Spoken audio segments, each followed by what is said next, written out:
जिज्ञासु, ये तेजस्वी यादव भी तिल का ताड़ बनाने की इसी पॉलिटिकल गिमिक का सहारा ले रहे हैं बिहार में। Let the process complete. देखिए गरिमा जी, स्वायत्तता के नाम पर जो चुनाव आयोग को अपारदर्शी और रहस्यमयी बना देने का एक खेल इस अमृतकाल में चल रहा है, मैं बड़ी जिम्मेदारी के साथ आपको कहना चाहता हूं कि लोकतंत्र के हत्यारों द्वारा जो 31 लाख उन महिलाओं के नाम उड़ाए गए हैं जो अमूमन पलायन नहीं करती, और 1 जनवरी 2025 से लेकर 1 अगस्त 2025 तक इन 7 महीनों में जो 22 लाख लोग मृत घोषित किए गए हैं, पता नहीं कौन सी हेल्थ इमरजेंसी बिहार पर तारी हो गया। इसके लिए तो स्वास्थ्य मंत्री को इस्तीफा देना चाहिए। लेकिन जो स्थिति है अभी, तो आप याद रखिए कि मार्कोस की तरह 2 लोगों को इस देश को से छोड़ के भागना पड़ेगा। इन लोगों ने तमाशा बनाया है इस जमहूरियत का। मैं किसी 2-4 उदाहरणों को देकर इस गंभीर बात को इतने हल्के में नहीं पटकना चाहता हूं। मैं सभ्यता के विघटन और साइकिल दुर्घटना में अंतर को समझता हूं।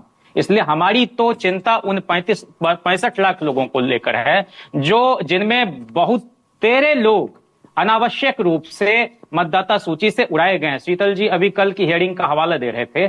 कुल मिला के उसमें एक बात जो योगेंद्र जी ने कही है वो ये है कि बिहार के 97% लोग जो एडल्ट हैं उनका नाम उसमें रहता है। हाँ। अब ये संख्या घटकर 88% पर चली गई है। हाँ। तो हमारा ये कहना है कि बिहार के लोग सचेत सजग हैं, बावजूद इसके 2 लोगों का जो मन इस देश में हो रहा है, उसी तरह से चुनाव आयोग काम कर रहा है। तो चुनाव आयोग को अगर अपनी साख बचाने की फिक्र नहीं है तो हमको आप यह कह लेने दीजिए कि न्यायालय के जरिए हम लोकतंत्र में, जनता के न्यायालय में नहीं। जयंत, अब तो बड़ी कमाल की पिक्चर आ गई ना ये सामने। जयंत एक सेकंड, अब तो ये बड़ी दिलचस्प पिक्चर सामने है। अब तक आप कह रहे थे, राहुल गांधी कह रहे थे महादेवपुरा में 1,250,000 फर्जी वोट जोड़ दिए, मास एडिशन हो गया, हाउस नंबर 0 पर चला गया। अब तो ये आरोप बीजेपी भी चुनाव आयोग पर लगा रही है। तो सब मिलकर जाइए ना सड़क पर, बुलाइए बीजेपी को भी। अभी तो बीजेपी की सरकार है। जब हम इस एसआईआर पर चाहते थे कि संसद में बहस हो, तो इनके संसदीय कार्य मंत्री से लेकर तमाम जिम्मेदार मंत्री कह रहे थे कि चुनाव आयोग एक संवैधानिक संस्था है, इसलिए उसके कार्य पर हम किस तरह से तबसरा कर सकें। अरे भाई, हेल ईसीआई इस कोरस में हम शामिल नहीं होते। टीएन स्टेशन हाय हाय के नारे भी लोकसभा में ही लगे 1995 में, जब राजनैतिक फैसले लेने लगा एक चुनाव आयुक्त। हम कह रहे हैं कि लोकतंत्र कोई एब्स्ट्रैक्ट चीज नहीं है, वह पार्टिसिपेशन से चलता है। और आप मास लेवल पर जनता को उस सहभागिता से दूर कर रहे हैं। इकबाल ने क्या कहा, जमहूरियत वो तर्ज हुकूमत है कि जिसमें बंदों को गिना करते हैं, तोला नहीं करते। बंदे को आप रहने ही नहीं दे रहे, तो हम किसका हेड काउंट करेंगे भाई। तो इसलिए इस मौजूदा चुनाव आयोग के रहते हुए गरिमा जी, आप यह जानिए कि जैसे बेशरम के पौधे पर गुलाब का फूल नहीं लग सकता, जैसे बबूल के पेड़ पर आम का फल नहीं लग सकता, वैसे ही इस चुनाव आयोग के रहते हुए बिहार में निष्पक्ष चुनाव नहीं हो सकता। डॉक्टर अजय, अभी तक तो स्वायत्त संस्था थी, इसीलिए हमारे नेता ने कहा, एक सेकंड बस छोटा सा जयंत, मुझे डॉक्टर अजय से जवाब ले लीजिए। को नहीं सुना गया तो हम चुनाव के बहिष्कार की बात कह रहे थे डॉक्टर जयंत जिज्ञासु। अजय आलोक, अभी तक तो स्वायत्त संस्था थी, ऑटोनोमस बॉडी थी, कॉन्स्टिट्यूशनल बॉडी थी।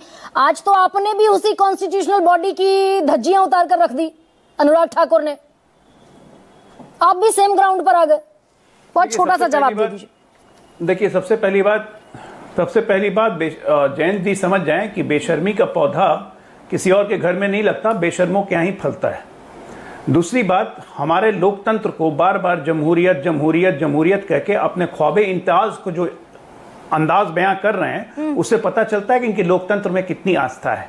तीसरी बात कहा कि 2 मार्कोस को छोड़ के जाना पड़ेगा देश। अरे जितने मार्कोस हैं सब तो जेल जा रहे हैं, अस्वास्थ्य का बहाना बैठा के घर में बैठे हुए हैं। अच्छा, चिंता मत कीजिए, जितने मार्कोस हैं ना इस देश में, सब जेल जाएंगे, कोई नहीं बचेंगे। ठीक है। अब आते हैं, आपने कहा ओपनिंग में हमारे संगठन महासचिव के पास 2 एपिक कार्ड है। नहीं, बिल्कुल नहीं मैडम। संगठन महासचिव भिक्खूभाई दलसानिया ने गुजरात में वोट कटाया, बिहार में वोट एडिशन करवाया, क्योंकि बिहार में वो स्थायी रूप से प्रवास करने आ गए। और यही चुनाव आयोग कहता है, यही भारतीय मकान संख्या दर्ज है ना उनका।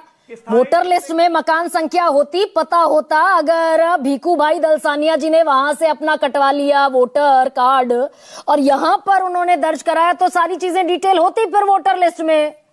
डॉक्टर अजय, लेकिन थैंक यू। अब मैं कुछ सवाल चाहती थी आपसे कि आप जवाब देते। और डंके की चोट पर जवाब देते। आज आपने भी वही बात कह दी जो विपक्ष कह रहा है। 2.5 लाख वोट फर्जी अगर एक कॉन्स्टिट्यूएंसी में है तो आए ना चुनाव आयोग प्रेस कॉन्फ्रेंस करे। सबसे बड़ा सवाल में इतना है।